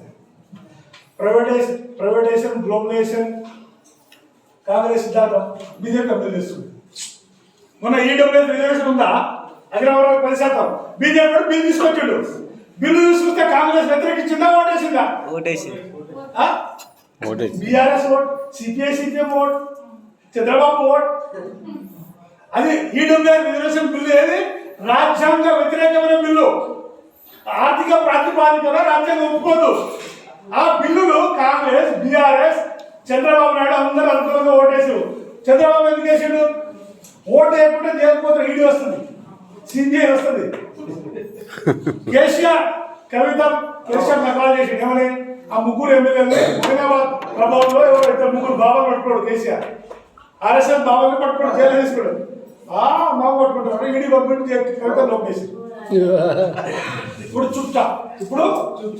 చుప్టాప్ ఎక్కువ ఈవీఎం వ్యతిరేకంగా మాట్లాడితే ఈవీ వచ్చేస్తారు జైలు వచ్చేస్తారు ఇప్పుడు కాంగ్రెస్ వాడు అయితే ఏం నోరు ఇవ్వట్లేదు కాంగ్రెస్ వాడు ఈవీఎం వ్యతిరేకంగా నోరు ఇవ్వట్లేదు అంటే నేనేమంటున్నా వాళ్ళ సిద్ధాంతం మనువాద సిద్ధాంతము పార్టీలు వేరు గుర్తులు వేరు పార్లమెంట్ లో మనకు వ్యతిరేకంగా బిల్లు మీద ఒకటే అవుతారు బయట ప్రెస్ మీట్ లో వేరు అసెంబ్లీలో ఒకటి పార్లమెంట్ లో ఒకటి ఇది ఏబిసిడికి అడ్డుకుంటున్నాను అందువరకే ఏబిసిడి కూడా ఎట్లుండాలి శాస్త్రీయమైన ఏబిసిడి ఉండాలి కులాలు ఫర్ ఎగ్జాంపుల్ కోయా చెంచులు ఏలా పెడతారట ఏలా పాపం కోయలు డెవలప్ అయ్యారు చెంచులు భూములు లేవు బట్టలు లేవు ఆధార్ కార్డు లేదు మా నల్లమల్ల ఫారెస్ట్ ఉంటారు వాళ్ళని కోయతో పెడితే కోయకు చెంచులు గొడవ కదా తర్వాత మాదిగల్ని బుడద సంఘాలు పెడతారట ఏ గ్రూప్ లో బుడద సంఘాలకు శాశ్వత ఇల్లున్నా ఈ ఊరు ఆ ఊరు ఇస్తారు మరి ఏం చేయాలి బుడద సంఘాలని సర్వే చేయాలి లెక్కించాలి చెంచుల్ని కోయల్ని లెక్కించి వాళ్ళకు ఒక సపరేట్ ఏదో పెట్టాలి చెంచులు ఇది శాస్త్రీయమైన ఏబిసిడి వర్గీకరణ అంటే ఇది రాజ్యాంగం స్ఫూర్తింది కాబట్టి ఏబిసిడి న్యాయమైన డిమాండ్ ప్రజాస్వామికమైన డిమాండ్ ఎవరు జనాభా ఎంతో వాళ్ళకంత వాట మేమెంతమంది మాకు మీరంతా పిలిపించాడు మేమెంతో మాకంత వాట మేమెంతో ఇది భారత రాజ్యాంగం పిలిపింది ప్రపంచ రాజ్యాంగం కూడా మీరు ఒప్పుకుంటాయి కాబట్టి ఏబిసిడి జరగాల్సిందే ఎవరు వాటా వాళ్ళు పంచుకోవాల్సిందే కాబట్టి శాస్త్రీయమైన జనగణన జరగాలి శాస్త్రీయమైన ఏబిసిడి జరగాలి దయచేసి మందకృష్ణ బీజేపీ ఎజెండా మాట్లాడుతున్నాడు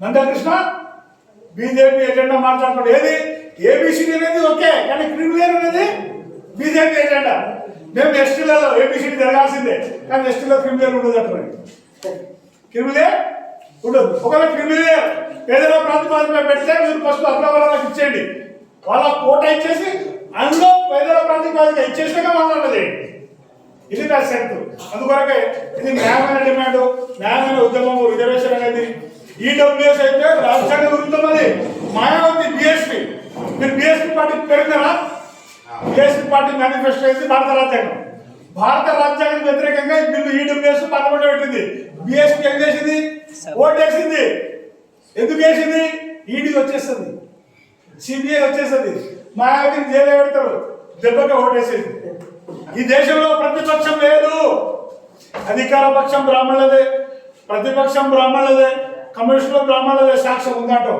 కాంగ్రెస్ 125 ఏళ్ళు కాంగ్రెస్ పార్టీ స్థాపించింది లాల్ పాల్ బాల్ చటర్జీ ముఖర్జీ బ్రాహ్మణులు ఇప్పుడు విరాసత్ అయింది రాహుల్ గాంధీ మొన్న ఇట్లా చెప్పాడు జంజం చూపించాడు నేను బాపురాడని అంటే కాంగ్రెస్ పార్టీకి పట్టేదారు ఎవరు బ్రాహ్మణులు బీజేపీ ఎవరు తెలుసా బీజేపీ పార్టీని స్థాపించింది వాజ్పేయి అద్వానీ బ్రాహ్మణులు ఇప్పుడు నడిపేది మోహన్ భగవత్ ఆర్ఎస్ఎస్ బాపురాడు మరి మోడీ ఎవరు కుక్క ఇంటికాడ కుక్క కూడా బీసీలు ఓట్ చేయాలంటే బీసీలు పెట్టాలి కానీ బిల్లు ఎక్కడ తయారైంది ఆర్ఎస్ఎస్ హెడ్ క్వార్టర్ నాగ్పూర్ లో మోహన్ భగవత్ తయారు చేశాడు.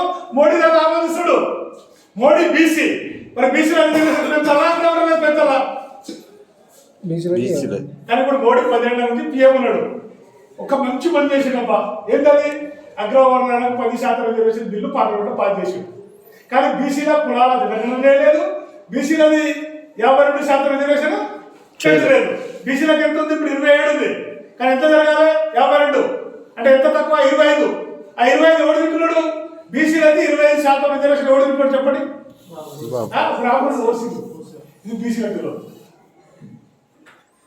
యాక్చువల్గా బీసీలకి 52% రిజర్వేషన్ కావాలి. మన పిల్లలు డాక్టర్లు, ఇంజనీర్ కావాలి. కానీ 27% విద్యా ఉద్యోగాలు అమలవుతుంది. ఇంకా 25 ఎవడు తింటున్నాడు? అది కూడా 27 ఎప్పుడు వచ్చింది? 1992 వచ్చింది బీసీలది. 1950 నుంచి 1992 వరకు 40 సంవత్సరాలు బీసీలది మొత్తం రిజర్వేషన్ ఎవడు తిన్నాడు? బ్రాహ్మణులే. ఎక్కడున్నాయి? ఇప్పుడు 20% ఎవడు తింటున్నాడు? బ్రాహ్మణులే. కానీ బీసీలు బ్రాహ్మణుల జేబులో పెన్ను ఉన్నది. ఈ బ్రాహ్మణుల వ్యతిరేకంగా కొట్లాడింది ఎవరు? మనం బ్రాహ్మణ సిద్ధాంతాలు పెట్టుకున్న ఎవరు? బీసే. మహాత్మా జ్యోతిరావు పూలే బీసే. బాబాసాహెబ్ అంబేద్కర్ కు 3 గురువులు బీసీలే. మహాత్మా జ్యోతిరావు పూలే, కబీర్, గౌతమ్ బుద్ధ 3 బీసీలే. బీసీలు లేకుంటే రాజ్యాంగమే లేదు. అంబేద్కర్ చదివించింది ఎవరు? బీసీలే. ఈ బీసీలకు సహమారా తెలియడు, కబీర్ తెలియడు, బుద్ధుడు తెలియడు, పూలే తెలియడు. పోయి ఎవడైతే శత్రువుడో వాడు కాలు పట్టుకొని దక్షిణ ఇస్తున్నాడు. బీజేపీ వాడిదే, కాంగ్రెస్ వాడిదే. వెలుగులది బీఆర్ఎస్ ఉంది. కానీ ED, CBI, KCR farm house బయటకు రావట్లేదు. ప్రతిపక్ష హోదా ఉన్నాడు. మహారాష్ట్రలో ప్రతిపక్షం లేదు. ఈ దేశంలో ప్రతిపక్షాలు లేవు. అధికార పక్షం ప్రతిపక్షం ఒకటే ఎజెండా, ఒకటే సిద్ధాంతం. కాబట్టి ప్రతిపక్షమే వీళ్ళు మేధావులు, ప్రజాపక్షమే వీళ్ళు. ప్రజాపక్షమే వీళ్ళు చదువుకున్న వాళ్ళు, టీచర్స్, విద్యావంతులు, బుద్ధిజీవులు అంతా ఈ ఉద్యమానికి నాయకత్వం వహించాలి. సమాజంలో రంగనాయక చెరువు కానీ, భూముల ఎజెండా కానీ, రిజర్వేషన్ ఎజెండా కానీ, కుల జనగణన కానీ, ఈవీఎం వ్యతిరేకం కానీ, ఎలక్ట్రానిక్ ఓటింగ్ మిషన్ ఉండే వరకు మనం గెలవరు. మరి కాంగ్రెస్ గెలిచిందన్నా అరే నాయన అర్థమే కాదు. మా వాళ్ళు కాంగ్రెస్ గెలిపించింది, ఇంకా బీఆర్ఎస్ ఓడగొట్టింది బీజేపీ. కాంగ్రెస్ గెలిపించింది ఎందుకు? బీఆర్ఎస్ ప్రాంతీయ తత్వంతో, అస్తిత్వంతో ఉంది. దాన్ని ఓడగొట్టడం కష్టం. కాంగ్రెస్ గెలిపించింది ఖనం చేసేస్తాం. అర్థమైందా? బీఆర్ఎస్ ను ప్రాంతీయ తత్వము ఉంది కాబట్టి ఈవీఎం ద్వారా బీఆర్ఎస్ పొందబెట్టి కాంగ్రెస్ గెలిపించింది. నెక్స్ట్ 2029 ఏమేస్తుంది? కాంగ్రెస్ బీజేపీ వస్తుంది. ఈవీఎం కాబట్టి కాంగ్రెస్ ను గెలిపించే బాధ్యత ఎవరికి ఉంది? బీజేపీకి ఉంది. అనుమానం రాదా? ఒకవేళ అంతా వాళ్ళకి గెలిచాడనుకో, నువ్వు ఈవీఎం ద్వారా గెలిచాడు నువ్వు చేస్తాడు. కాబట్టి వాళ్ళు నోరు ముగించాలని ఏం చేయాలి? 2 రాష్ట్రాలు, 3 రాష్ట్రాలు ప్రతిపక్షాన్ని తీయాలి. ఇప్పుడు పార్లమెంట్ వాళ్ళ చేతిలో ఉంది. ముఖ్యమంత్రి కూడా చేయలేదు సార్. కేజ్రీవాల్ లోపడేసారు. ఆదివాసీ ముఖ్యమంత్రి ఏం పేరు? జార్ఖండ్ ఏసీ ఉన్నాడంటమ్మా. ఇద్దరు చాలా ఏమున్నాడు? ఏసీలో కుప్పకూడబట్ట, చాలా కుప్పకూడబట్ట. అదే విజయ్ మాల్యా బాబులోడు బ్యాంకులకు 50,000 కోట్లు ముంచేసిండు. లండన్లో డ్యామ్ చేస్తున్నాడు. మన ధర్మశాస్త్రంలో ఏముంది? బ్రాహ్మణులు దొంగతనం చేస్తే కూడా దేశాలు దాటాలంట. సూత్రులు దొంగతనం చేస్తే జైలు పెట్టాలంట. ఇప్పుడు మన ధర్మ రాజ్యాంగం అమలు అవుతుందా? భారత రాజ్యాంగం అమలు అవుతుందా? నేను చెప్పేది వాస్తవమా కదా? విజయ్ మాల్యా కర్ణాటక బాబులోడు బ్యాంకులకు 20-30,000 కోట్లు ముంచేసిండు. లండన్ లో ఉన్నాడు. మన ధర్మశాస్త్రం ఏముంది? బ్రాహ్మణులు తప్పు చేస్తే దేశాలు దాటియాలి, కానీ మూలవాసులు తప్పు చేస్తే జైలు పెట్టాలి. మరి భారత రాజ్యాంగం అమలవుతుందా? బ్రాహ్మణ రాజ్యాంగం అమలవుతుందా? బ్రాహ్మణ రాజ్యం సాక్ష్యం ఒకటి కాదా దస్తావేజు? ఇది శత్రువుడో మిత్రుడో ఎస్సీ ఎస్టీ బీసీలకు అర్థం కాక పరిశ్రమ. శత్రువుడో ఎట్లా మొత్తం మా బాబులో కూడా పేదలు ఉంటారు కదా అనొచ్చు. నేను బాలగోపాల్ తీసుకుపోయి బెల్ తెచ్చిన రాజమండ్రి నాకు 4 రోజులు అనుకున్నా. హైదరాబాద్ పోయినా బ్రాహ్మణుడు పేదోళ్ళే, కానీ కులానికి పేద కాదు, కూటికి పేద. బ్రాహ్మణుడు కులానికి పేద కాదు, ఎంత పేదోడైనా అయ్యా గారు నమస్తే. అదే ఎస్సీ పేదోడైతే నమస్తే పెడతారా? అరే ఒక వినాయక పండుగ వస్తే 3 లక్షలు వస్తాయి. నువ్వు 6 వారాల కష్టం చేస్తే 50,000 రావు, నీకు పెట్టుబడి లేదు. అందుకొరకే ఈ దేశంలో మూలవాసుల రాజ్యం లేదు, ఇది బ్రాహ్మణులు ఈ దేశం కాదు అన్నా. నేను సాక్ష్యం చెప్పాలా? సాక్ష్యం ఉంది, ఒక 2 సాక్ష్యాలు ఉన్నాయి. మొన్న 2011లో హర్యానాలో రాటిగఢ్ యూనివర్సిటీలో 117 యూరోప్ కంట్రీస్ రీసెర్చ్ చేసినాయి. డిఎన్ఏ మీద బొక్కల మీద రీసెర్చ్ చేసినాయి. 4,000 సంవత్సరాల కింద బొందల నుంచి ఒక మహిళ బొక్క తీసి రీసెర్చ్ చేశారు. చేస్తే ఎస్సీ, ఎస్టీ, బీసీ, మైనార్టీల డిఎన్ఏ ఒకటైంది, బ్రాహ్మణుల డిఎన్ఏ మనం మ్యాచ్ కాలేదు. వాళ్ళది యూరోషియా, ఆసియా, యూరోప్ మధ్య భూభాగం యూరోషియా, అక్కడ అయింది. వీళ్ళు వలసవాదులు, వలస వస్తే ఓకే బతికని ఏం చేసిరు? ఎయిడ్స్ కంటే, కరోనా కంటే భయంకరమైన కుల వ్యవస్థ సృష్టించరు. ఏంది? కుల వ్యవస్థ సృష్టించరు. అందువల్ల ఈ దేశంలో విప్లవ ఉద్యమం ముందుకు పోవట్లేదు, విప్లవ పార్టీలు ముందుకు పోవట్లేదు. నేను పూర్తికి పేదల్ని, కానీ కులానికి పేదలు నాటాడు. వర్గ పోరాటం విజయంతం అవ్వట్లేదు, కారణం కుల వ్యవస్థ. అందుకొరకే ఈ దేశంలో కుల నిర్మూలన జరగదు, కుల వివక్ష పోవాలి. కులాల మధ్య వివక్ష, కానీ కమ్యూనిస్టులు ఏమంటారు? కుల నిర్మూలన జరగాలి. కుల నిర్మూలన కాదు, కులాల మధ్య తక్కువ ఎక్కువ అనే భావన వివక్ష పోవాలి. వివక్ష పోవాలంటే ఏంటి? ఎవరు జనాభా వాళ్ళకంతా వాటా పంచాలి, అప్పుడు వివక్ష ఉండదు. ఇది రాజ్యాంగం చెప్పేస్తుంది. అంబేద్కర్ సొంత తెలివి కాదు, ఇది బుద్ధుడిది, సహోమారాది, పూలే ఆలోచనలే రాజ్యాంగంలో పొందుపరిచిండు బాబాసాహెబ్ అంబేద్కర్. బాబాసాహెబ్ అంబేద్కర్ ఆలోచనలే శివలాల్ మహారాజ్ ప్రచారం చేసిండు. ఇది మీరు గ్రహించాలి. అందుకొరకే ఎస్టీల, ఎస్సీల రిజర్వేషన్ వర్గీకరణ న్యాయమైన డిమాండ్ ఇది. దీన్ని కేంద్ర ప్రభుత్వమే చట్టం చేయాలి. రాష్ట్ర ప్రభుత్వం చేస్తే రాష్ట్ర శాఖ ఉంటుంది, మరి కేంద్ర సంస్థలు ఉండదు. బీజేపీ వాడు చాలా దొంగ బద్మాష్. ఏం చేసిండు? వాడు పార్లమెంట్లో చట్టం చేయకుండా తప్పించుకోవడానికి సుప్రీంకోర్టులో తీర్పు ఇచ్చి కాంగ్రెస్ మెడలో పెట్టిండు గంట. రేవంత్ రెడ్డి పెట్టేసాడు. ఏబిసిడి సమస్య ఎక్కడ ఉంది? ఆంధ్ర తెలంగాణ ఉంది. బీజేపీ తెలియగా కాంగ్రెస్ వాళ్ళు పెట్టేసాడు. కాంగ్రెస్ వాళ్ళు చేస్తే 4 రోజుల్లో అవుతారు లేదా 4 రోజుల్లో అవుతారు. ఇక కాంగ్రెస్ సమస్య అది. సెంట్రల్ చేసేస్తే, పార్లమెంట్ చేసేస్తే దేశం మొత్తం అవుతారు, ఎవరు గొడవ ఉండవు. కాబట్టి కాంగ్రెస్ బీజేపీ చేసే డ్రామా కులగణన రేవంత్ రెడ్డి చేసిండు కదా, చాలా రేవంత్ రెడ్డి బీహార్లో కులగణన చేసిండు. నితీష్ 64% బీసీలకు తెలిపోయింది. వెంటనే ఆర్ఎస్ఎస్ బీజేపీ పోయి సుప్రీంకోర్టులో కేసు వేసి ఆపేసారు. రేపు రేవంత్ రెడ్డి జనగణన చేస్తాడు, సెంట్రల్ పంపిస్తాడు, ఎవడో ఆర్ఎస్ఎస్ పోయి కేసు వేస్తాడు, ఆగిపోతాడు. మేమేం చేయాలి? బా బీజేపీ ఆపేసింది అంటాడు. మేమేం చేయాలి? బీహార్ అంటే జరిగింది. అందువరకే దేశంలో జనగణన జరగాల్సిందే. ఎవరి జనాభా ఎంత అంత తేలాల్సిందే. జనాభా దామాష ప్రకారం హక్కులు రావాల్సిందే. ఇదే ఏబిసిడి. ఎవరి జనాభా ఎంత పంచాలనేదే రాజ్యాంగ స్ఫూర్తి. ఇది న్యాయమైన డిమాండ్. దీనికోసం మీరు కొట్టాడాలి. అంటే ఈవీఎం వ్యతిరేకంగా ఏబిసిడి కావాలని, జనగణన జరగాలని, మా భూములు మాకు దక్కాలని, భూమికి భూమి ఇవ్వాలని, లేదా మార్కెట్ రేట్ ఇవ్వాలని ఈ ఉద్యమానికి మనం నాయకత్వం వహించాలి. ఇలాంటి ఏజెండాను ఎన్నుకున్నందుకు మానవ హక్కుల వేదికకు నేనైతే జై భీమ్ చెప్తున్నా, జై మూవీ చెప్తున్నా. సెల్యూట్. Thank you.